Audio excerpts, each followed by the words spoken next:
Alright people, what's up everyone, and welcome to another first reviews reaction video with your big boy buddy Gore, and I'm here to take a look at the first reviews for Splatoon 3, baby! Which, I'm actually very excited about Splatoon 3. Like, I didn't really get too much into Splatoon 2. I played a good amount of Splatoon 1, though, on the Wii U.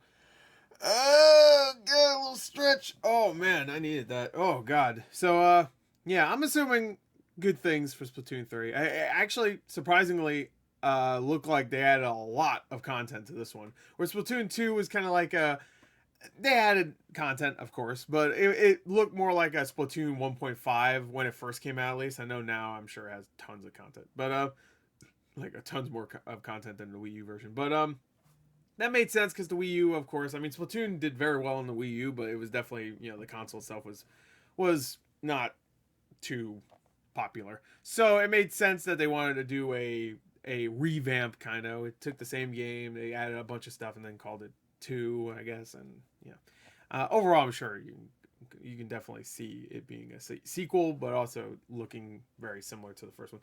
Anyway, this one looks like it had a lot more content, so let's get to it. Let's see what it has. I'm going to assume mid 80s. I think that's where Splatoon usually rests. Splatoon 1 and 2 both around the 80. I'm going to say 82, actually. I'm going to go a little lower. I'm going to say 82 on Metacritic. That's my guess. So let's get to it. Let's make this one a little quick. Let's go. Oh, okay. 84. Shit, I should have stuck with the... Oh, Steel Rising also. Hell yeah. That's a new Spiders game. 73. That's actually not too bad for a Spiders game. That's like about Greedfall levels. All right, let's go to Splatoon 3. 84. Okay, so I should have kept my mid 80s prediction. Remember, I did say mid 80s originally, so I technically guessed it. I changed it up and said 82. All right, so let's just read a little bit. Again, I want to make this one a little shorter. Splatoon 3, while more of an evolution than a revolution, is the best the theories have ever been between a, I don't know, between an utterly fantastic story mode. Oh, okay. Some great new weapon additions, tweaks to the tried and trusted formula you've come to know and love. Splatoon 3 is everything you'd hope it would be and more. Some will say that it's just more Splatoon, and that's true, but that's far from a bad thing. A series that has been and continues to be so consistently strong. Splatoon 3 refines the most outdated aspects of its prequel to give us an excellent and unique online game with unimaginable potential, as well as continuing in a fantastic way with the lore of the saga. Fuck yeah. Love me some Splatoon lore. God is a geek. Splatoon 3 isn't the most exciting release on the calendar, but it is the best game. It is the best the game has been. As a standalone game, it's a rip-roaring success and perhaps a game that fans wanted all along. Okay, cool. All right, that's good to hear.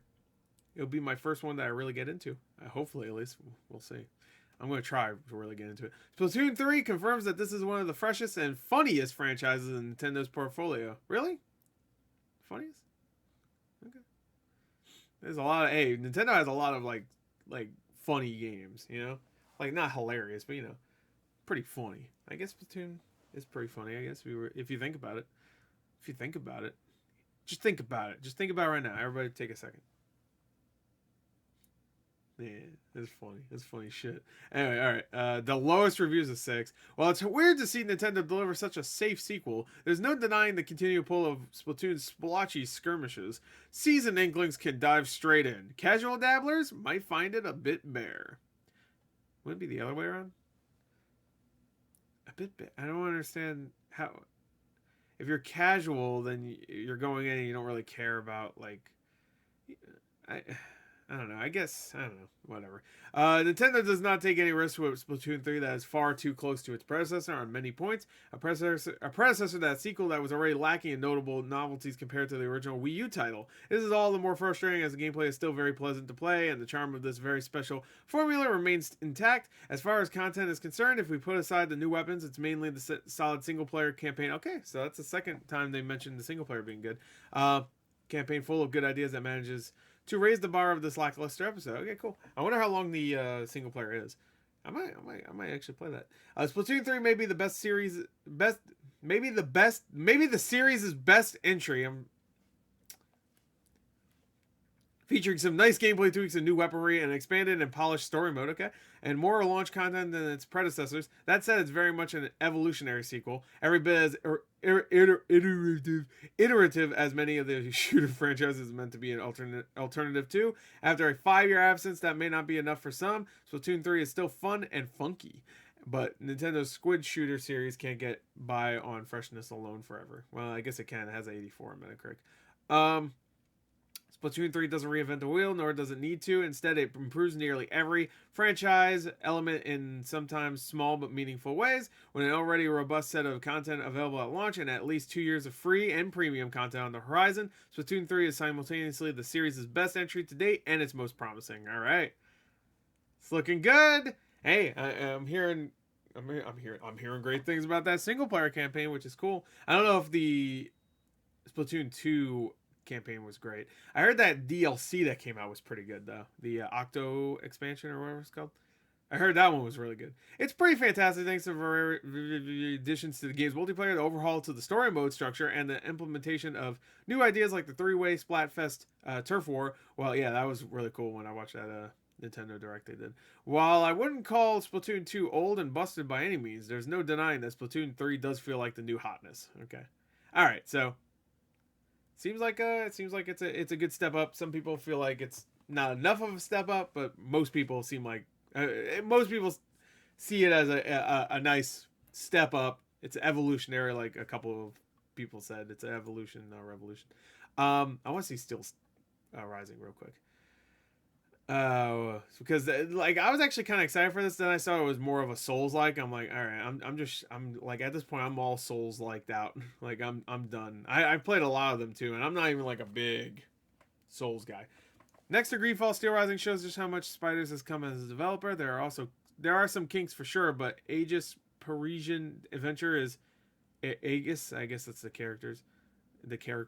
Adventure is easily Spider's best game to date. Wow. Okay. 10 out of 10. Look at that.